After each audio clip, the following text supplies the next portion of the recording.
to this episode of the Palmetto Guardian. I'm Sergeant Chelsea Weaver. Today, I'm flying solo. I'm here by myself in the studio, but I have a guest with me, so I'm going to let him introduce himself, and then we're just going to go right into today's topic. Hey, how you doing, everyone? My name is Captain Iberel Jermaine Sims with the 1980th Acquisition Team. Awesome.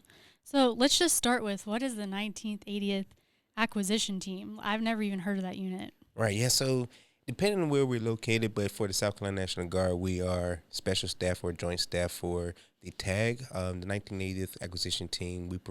We provide contractor support worldwide for military operations, and our primary focuses are to provide that contract support for South Carolina State National Guard, as well as contingent military operations with planning, coordination, execution of contracts that legally bind contractors to military operations. So what's the difference between like your unit and what you guys do based compared to like full-time civilian contractors that work with us on a daily basis? Right, so there's really no big difference.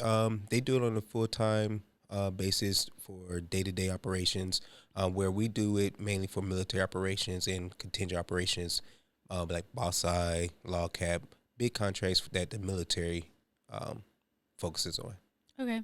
So where is the 1980th located?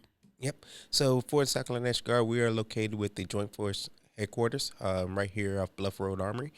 So we operate and do everything with the Joint Force headquarters. Okay. So what does your MTO look like? Like, how many soldiers do you guys have? Like, are there specific rank structures that you guys have to follow? Right, correct. So right now we are currently a team of 5, but our MTO is changing FY24. So we are looking to plus up our numbers. We're going from 5 to 9, in which we need to fill pretty much all of those positions. We range from the highest rank in our organization is major, but we are looking for E8 captains. We're looking for 3 E7s and 3 E6s. And they can be an E5 looking to get promoted. So we're also looking at taking in and recruiting E5s as well. Okay. So with that, since it is such a small unit, kind of like with the public affairs detachment, how does that work? Like, it's obviously not a place for career progression or like to get promoted right away. Like, is it more of something where somebody's maybe kind of just sticking around for a couple more years and just looking to do something different? Or does it really matter who is really interested in doing this kind of job? Yeah, so really, to be honest, it's both ways.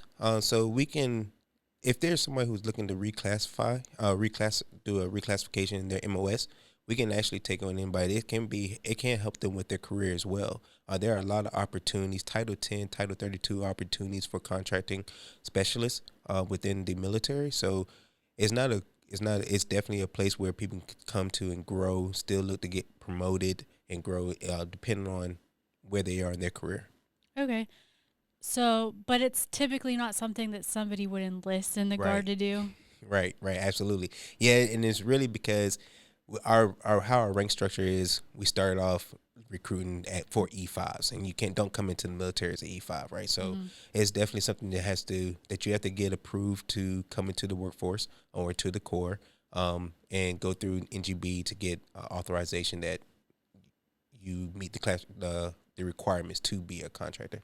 Okay. So what are the requirements before you actually go to the school to be able to be considered? Right, absolutely. So one thing that we do need from them is their SRB, just to see how much time they have in service, whether they have a GT score of 110, make sure that they are deployable. For NCOs, they need to be able to provide a DA 4187 for reclassification, as well as a O5 or higher letter of recommendation saying that, hey, this person is a great fit for the acquisition team.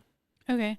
So say you meet all those requirements and then you transfer to the unit and you go to reclass. What does the schooling look like for that? Right. Yeah. So to become a 51 Charlie, the schooling is about 9 weeks long. So for NCOs as well as officers, you can go to residential or virtual school for 9 weeks, or you can do them online through DAU. to be able to reclass into that for NCOs only to be able to reclass to a 51 Charlie. That's interesting.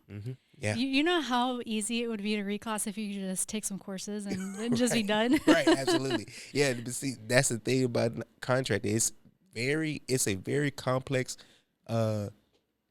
entity in itself. However, being able just if you have the drive and the energy to want to do something good for the nation and want to do something good for your country, getting contractors to that are obligated to support the military operations is a huge one. So, do you guys have full-time positions then, or is it just strictly M-Day slots? Yeah, so right now we only have M-Day slots, but they can look at full-time opportunities with as 1102, which pretty much every military organization, stateside, private sector, all have jobs for contractors.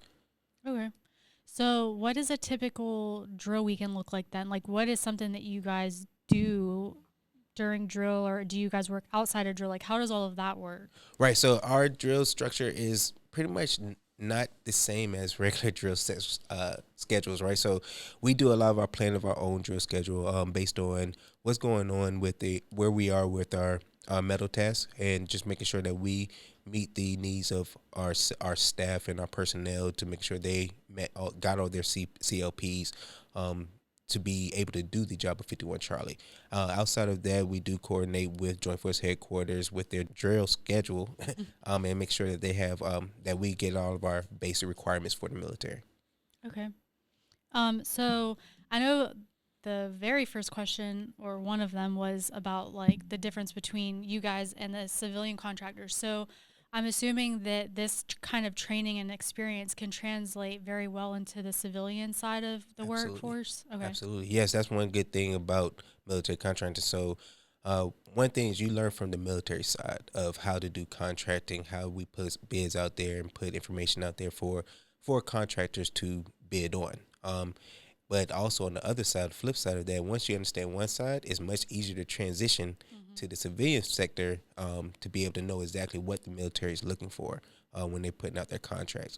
And there's huge opportunity out there for contractors and for people like myself who are 51 Charlies to help on the private sector with getting those contracts for the military. Okay. So where did you start out at, and how did you end up here? Right. Yeah, so I was originally a logistics officer. So I came in the military as a specialist with the 25 Bravo. So I was an IT person. Decided to go officer, went logistics. When I got deployed back in 2019 to Kuwait, that's when I actually fell in love with contracting. I was I was in the OCS section, OXIC, for which is Operation Contract Support Integrated Cell for Airfjon at Kuwait, and decided that I wanted to continue my military career in contracting, reclassified, and it was pretty much go from there. So how long have you been a part of this unit then, and like what do you see after this? Like, how long do you plan on staying, or do you have plans for after you finish this? Right, yeah, so I'm dual, so I try to do both sides, 51 Charlie as well as the logistics. So I do plan on staying with the 1980th acquisition team as long as they allow me to stay. Yeah, so the transition is good. The transition to being able to be dual, and that's one thing that we do emphasize for everybody is that, hey, if you have a dual MLS and you can work both sides of them and with your career, that way you won't be stagnant to one area. We'll definitely support that. Okay. So with people who come over reclass and get this experience and then go back to other units, like what are things that they are going to learn that could help them in other positions throughout their career? Absolutely. So I always look at things from the outside, right? So, and when you come into the 51 Charlie, you actually see military operations from a totally different site. And that's one thing I think is the biggest aspect about contracting is that you not only just get to see it from your primary MOS of like 91s or 42 alphas or engineer side, but you also see it from, okay, how do we go about getting these private sectors and these contractors to execute contracts and hold them legally binded to contracts for the military to where where military still operates and what is the force look like without them or with them. Okay. Yeah, it's crazy because like joining, I was an MP and I did ADOS orders working with recruiters. So I saw that side of things and then I deployed. So then I saw that and then I came back and then I reclassed the public affairs and now I'm a full-time technician. So it's crazy to see how each different thing you get involved in shows Right. you a completely different side that you would have never known of unless you were a part of that. Right, absolutely. Yeah. And that's a good thing about the military. There's so many opportunities for soldiers to be able to see different sides of things. You just have to be interested in wanting to do it or just be put yourself in in a place to get the opportunity to see those different sides of things. So it's always open. It's a lot of information out there. It's a lot of opportunities out there. And people just have to be willing to take on those opportunities. Absolutely. Well, before we close out, I know this was super short and sweet and to the point, but how can people or what do people need to do in order to reach out or contact you guys if they are interested? Like, do they need to go through the recruiters or do they need to go through the readiness NCO? Like, what does that process look like? I'll first start off with saying that they probably should reach out to me Okay. so that I can just speak with them, let them know uh, information about the acquisition corps and the steps to actually become a 51 Charlie.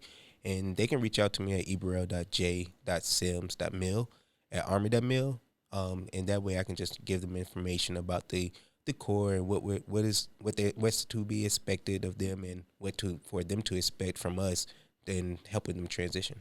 Awesome. And I will put all that information in the show notes as well. That way that it's easily accessible. Right, absolutely, yeah, definitely. But is there anything else that you would like to add or maybe something that I didn't ask that you would like to mention before we close out? We're looking to grow our team now. So if there's anybody interested in transitioning, looking at reclassification, 1980th, please think about us as an opportunity for you to grow and look at the military from a different side. Awesome. Well, sir, I appreciate you coming in and talking with me.